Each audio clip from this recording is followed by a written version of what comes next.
Opening मन पर्यो है हजुर मलाई। हजुरलाई कस्तो लाग्यो? आज म तपाईँलाई यो भिडियोमा भिजा सहितको पासपोर्ट नेपालमा हराएमा के गर्ने, नेपालमा बिदामा जानुभएको धेरै साथीहरू कहाँ जाने, के गर्ने, कसो गर्ने भनेर हलपत्र पर्नु भएको छ। धेरै साथीहरूले चाहिँ यो सम्पर्कमा आएर गुनासो गर्नुभएको हुनाले हामीले यो भिडियो 21 दिन लगाएर लिएको इन्फर्मेसनको आधारमा बनाउँदैछौँ। यसका लागि म चाहिँ रामचन्द्रजीलाई हार्दिक धन्यवाद व्यक्त गर्दछु। लगभग हामीलाई 21 दिन नै लागेको छ हैन। व्यक्ति युए आइसके पछाडि अनि मात्रै यो इन्फर्मेसनले काम गर्छ कि गर्दैन भनेर भ्यालिडेसन गरेर हामी यो जानकारी दिँदैछौँ है त। अब नेपालमा गएर तपाईँले आफ्नो भिजा सहितको पासपोर्ट, चाहे तपाईँ कतार, युएई, साउदी, कुवेत हैन, जापान, कोरिया, जहाँसुकै हुनुहोस्, यदि तपाईँको चाहिँ भिजा सहितको पासपोर्ट हरायो भने तपाईँले गर्नुपर्ने प्रक्रिया यही नै हो।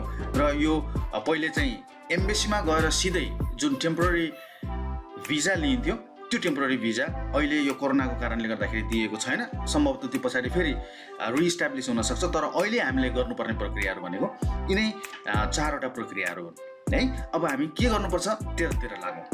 नम्बर 1, तपाईँले कुन ठाउँमा पासपोर्ट हराउनु भएको हो त्यही ठाउँको नजिकको पुलिस स्टेसनमा गएर तपाईँले निवेदन दिनुपर्छ। र तपाईँ पुलिस स्टेसन पुगिसके पछाडि त्यहाँनिर वकिलको उपस्थिति हुने गर्छ र उहाँहरूले तपाईँको निवेदन बनाइदिनुहुन्छ।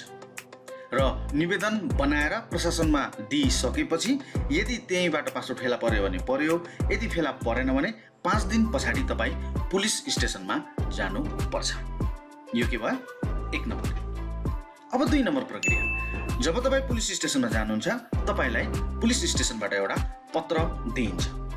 त्यो पत्र तपाईँले अरबिक ट्रान्सलेसन गर्नुपर्छ। ट्रान्सलेसन गरिएको कागज र प्रहरी प्रशासनले दिएको त्यो कागज लिएर तपाईँ परराष्ट्र मन्त्रालयमा जानुपर्छ र त्यहाँ गएर तपाईँले त्यो कागजमा छाप लगाउनुपर्छ। र छाप लगाउँदाखेरि प्रशासनले दिएको कागजमा छाप लगाइन्छ, अरबिक ट्रान्सलेसनको कागजमा छाप लगाइँदैन। त्यो अरबिक ट्रान्सलेसन तपाईँलाई युएईमा आइसके पछाडि त्यो कागजले निकै सहयोग गर्छ र त्यहाँनिर त्यो छाप लगाएको तपाईँको 500 नेपाली रुपियाँ लाग्छ।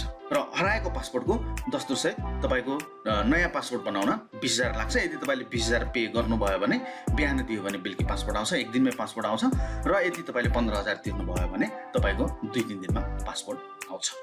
यो भयो तपाईँको दोस्रो प्रक्रिया। सकेपछि हराएको पासपोर्ट बन्यो। प्रक्रिया नम्बर 3, अब तपाईँ नयाँ पासपोर्ट आइसके पछाडि पुरानो पासपोर्टको कपी, नागरिकता, नयाँ passport, emirates ID, visa copy, कम्पनीको एनओसी लिएर अब तपाईँ परराष्ट्र मन्त्रालयको 50 नम्बर कोठामा गएर एम्बेसीको लागि पत्र बनाइदिनु पर्यो हजुर भनेर तपाईँले त्यहाँ अनुरोध गर्नुपर्छ। सो पत्र लिएर कोठा नम्बर 55मा गएर अब तपाईँले तोक लगाउनुपर्छ। अनि त्यस पछाडि त्यहाँबाट तोक लगाइसके पछाडि त्यो पत्र अथवा त्यो सिफारिस कहाँ लिएर जाने भनेर उहाँहरूले गाइड गर्नुहुन्छ। त्यहाँ पुगिसके पछाडि तपाईँले एउटा फारम भरेर त्यहाँनिर 500 रुपियाँ दस्तुर तिर्नुपर्छ। अब तपाईँसँग तेस्रो प्रवृत्तिको कागज पनि तयार भयो है। अब माथि उल्लेख गरेका जति पनि कागजातहरू छन्, तपाईँको पुरानो पासपोर्टको कपी, तपाईँको नागरिकताको कपी, तपाईँको नयाँ पासपोर्टको कपी, तपाईँको इमिरेट्स आइडी, नयाँ पासपोर्ट, भिजा कपी, कम्पनीको एनओसी, पुलिस रिपोर्ट अनि अरबिक ट्रान्सलेसन गरेको कपी, यी सबै कागजात लिएर तपाईँ अब आफ्नो एम्बेसीमा जानुपर्छ। अर्थात् युए को सन्दर्भमा युए एम्बेसी नेपाल पानी पोखरीमा गएर तपाईँले परराष्ट्र मन्त्रालयले दिनुभएको जुन कागज थियो त्यो कागजमा अब तपाईँले एटेस्टेसन गर्नुपर्छ। त्यहाँ चाहिँ एम्बेसीले छाप हानिदिन्छ। एम्बेसीले त्यो कागजमा छाप हानिदियो भने अब तपाईँको सम्पूर्ण प्रक्रियाहरू सकियो। पासपोर्ट र त्यो लेटर लिएर तपाईँ मजासँग यात्रा गर्न सक्नुहुन्छ। र इमिग्रेसनमा चेक गरिने भनेको तपाईँको परराष्ट्र मन्त्रालयबाट जारी गरिएको जुन पत्र छ र युए एम्बेसीले छाप हानेको त्यही पत्र हेरिन्छ। र युए आइसके पछाडि तपाईँसँग ओरिजिनल इमिरेट्स आइडी हुनुपर्छ, परराष्ट्र मन्त्रालयले दिएको कागज र अरबीमा ट्रान्सलेसन गरिएको जुन पुलिस रिपोर्ट छ त्यो देखाएपछि तपाईँ आउन सक्नुहुन्छ। र अन्य कन्ट्रीको हकमा कृपया एकपटक तपाईँहरूले आफ्नो एम्बेसीमा बुझ्नुहोला।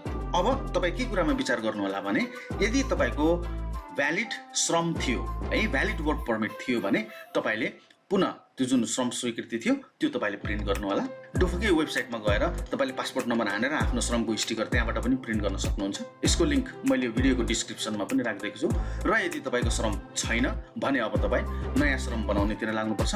श्रम बनाएर अब तपाईँ आफ्नो यात्रा सुरक्षित साथ आफ्नो जहाँको रेसिडेन्स हो त्यहाँ तपाईँले तय गर्न सक्नुहुन्छ। नजानुन्जेल मात्रै गाह्रो हजुर, जानेपछि साह्रै सजिलो। हेर्नु त कति सजिलो रहेछ। यति मात्रै हो है। हाम्रो रामचन्द्रजीलाई पुनः धन्यवाद दिँदै, हजुरले जुन समय बिताउनु भयो भिडियो हेर्नको लागि हजुरलाई पनि धन्यवाद दिँदै, यो धेरै साथीहरूलाई सहयोगी हुनसक्छ, तपाईँलाई पनि सहयोगी हुनसक्छ। सेयर गरिदिनु होला, लाइक गरिदिनु होला। हजुरहरूको समयप्रति म आभारी छु। Good morning, good afternoon, good evening, wherever you are.